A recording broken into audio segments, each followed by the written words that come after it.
7.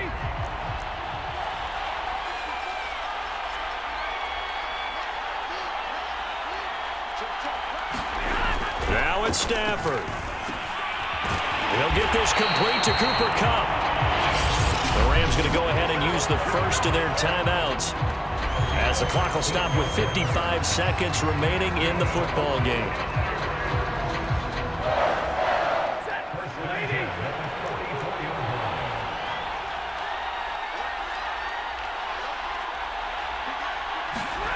Stafford. A quick pass to Kupp. And he's going to get this down near the 30-yard line. Now the Rams will signal for a timeout, their second, as the clock shows 50 seconds to play here in quarter number 4. So 1st and 10 now from the 30.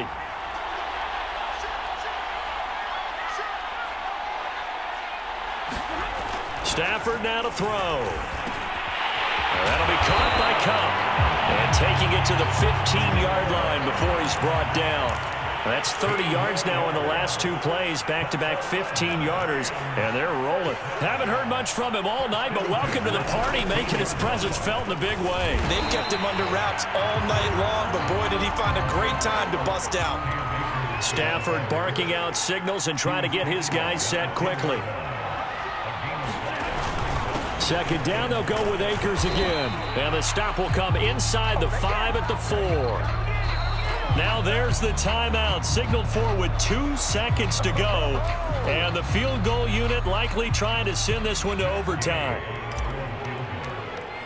And we will get a timeout with 2 ticks left. So now one of the biggest kicks of the night is forthcoming. With 2 seconds left in regulation, this to force overtime. And the kick is good, so they avoid the shutout. But still a tough one to swallow here. They only post 3 points. It's a little teaching moment here. Overtime rules. Remind us how this goes, partner. Okay, so in the past, we had sudden death. First team to score wins, but no longer. Now, if the team receives the ball, scores a touchdown, they win the game. If they kick a field goal, though, or don't score,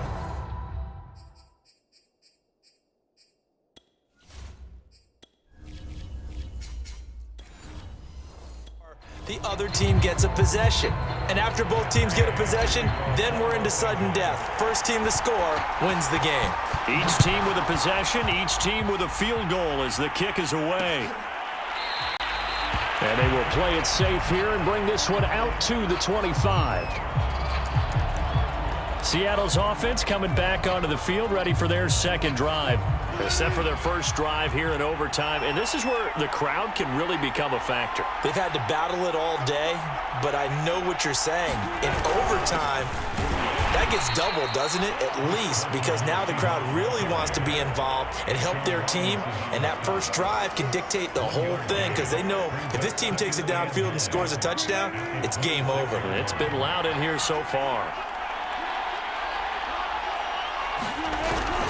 They go back to Carson here on second. He'll be dropped at the 30. The first broken tackle couldn't bust him free. Typically, we think it's the strong safeties that are better tacklers, especially closer to the line of scrimmage amidst traffic. But in this case, how about the free safety coming up and making the big-time play? And he'll be brought down, still a yard or 2 short even of the first down. So things looking bleak here. They've got to convert on 4th. And with just 9 seconds.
It's left in overtime.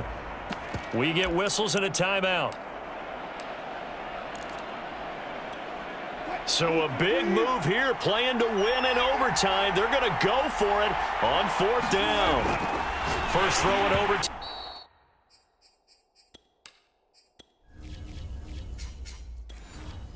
Time now for Wilson. The Seahawks go for it but can't convert. And that will force a turnover on downs. So the defense has to stay out and get one more stop. They were able to do it, forcing the incompletion. So on their record, that goes down as a successful play. Doesn't matter how they got there, how it happened, got it done. They're the ones that are jubilant. They'll run on 1st down. Akers, and he's going to take this ahead for right around 3 yards, but no more than that. 2nd down.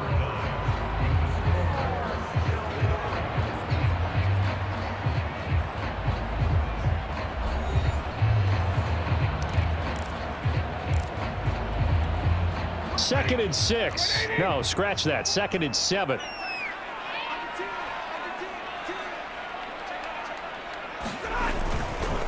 On the handoff, it's Michel. And he'll go down here right around the 23-yard line. And I know you, with every carry, especially in overtime, you're just saying, if you're that ball carrier, hold on to the football. Hold on to it, protect it, but not necessarily settle it, because you're trying to get to the end zone. You're trying to end the game right here. I know the defensive guys poking, clawing, raking, trying to knock the ball free and protect their end zone. Yeah, like you alluded to, especially this part of the field. 7 yards on the pickup there, and it'll leave them with a 2nd and 3.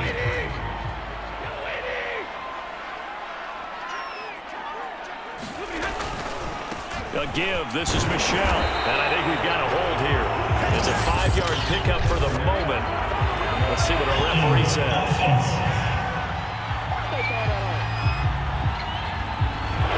That hold coming from the middle of the line, the center. And it's difficult for him because sometimes you've got people right over you, and as soon as you snap it, trying to get your hands up and block them, you can be a little bit late getting it done.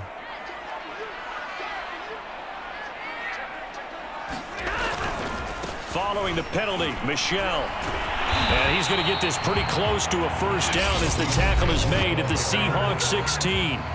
Now the timeout comes here in the waning seconds of this overtime, as we could be set up at long last for a potential game winner. A couple extra tight ends in the formation here as they line up 3rd and 2.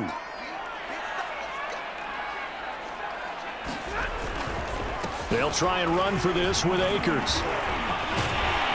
And brought down, but not before he was able to break the tackle, and the extra effort moves the sticks.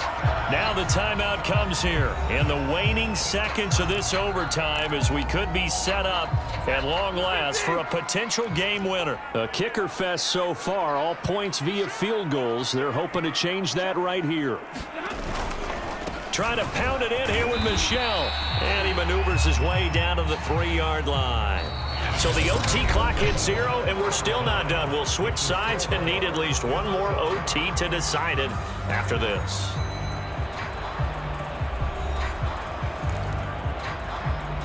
So the ball position now at the 3. Here's 2nd and goal. They'll look to run with Akers. And they will stop him after a fairly minimal pickup. They get 3 yards closer, but still work to do. It's 3rd and goal. And they will run it with Michel.